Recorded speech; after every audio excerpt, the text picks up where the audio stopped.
Friends, ఈ వీడియోని చూసే ముందు ఈ వీడియో మాత్రం తప్పకుండా లైక్ చేయండి, అలాగే మన ఛానల్ని సబ్స్క్రైబ్ చేసుకోండి. పక్కన ఉన్న బెల్ ఐకాన్ మీద క్లిక్ చేయండి, మీకు ఆల్ నోటిఫికేషన్స్ వస్తాయి. తర్వాత కామెంట్ సెక్షన్లో మాత్రం దిస్ వీడియో ఈజ్ అమేజింగ్ అని టైప్ చేయండి.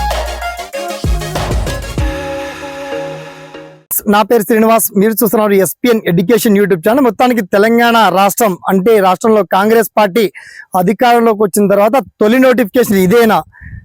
టీచర్ ఉద్యోగాలకు సంబంధించి ఇప్పటికీ 5,441 పోస్టులతో నోటిఫికేషన్ రిలీజ్ చేశారు. అయితే ఈసారి రీసెంట్ విద్యాశాఖకు కీలక ప్రతిపాదన పంపించినటువంటి విద్యాశాఖ మరో 10,000 టీచర్ పోస్టులకు అనుమతి ఇవ్వాలని చెప్పేసి విద్యాశాఖకు ప్రతిపాదన పంపారు. దీనికి సంబంధించి ప్రతి డీటెయిల్స్ మనం షార్ట్ కట్ తెలుసుకుందాం, ఓకేనా? So let's start our topic.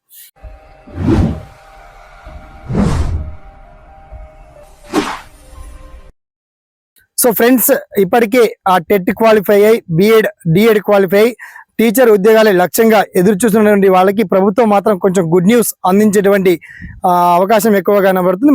మొత్తంలో మరో 10,000 టీచర్లకు సంబంధించి పోస్టులు దాంట్లో యాడ్ చేస్తూ దాన్ని అప్లికేషన్ పెట్టుకున్న వాళ్ళకి మరింత ఎడిట్ చేసుకునేటువంటి అవకాశం, ఇప్పటి వరకు అప్లై చేయని వాళ్ళకి కూడా అప్లికేషన్ పెట్టుకునే విధంగా ప్రభుత్వం అవకాశం కల్పించాలని చెప్పేసి విద్యాశాఖ మరో 10,000 టీచర్ పోస్టులను అందుబాటులోకి తీసుకొచ్చింది.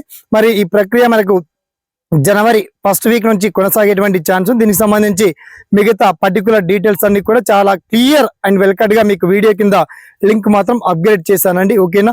సదా మీ సేవలో ఈ SPN education YouTube channel. Thanks for watching. జై హింద్.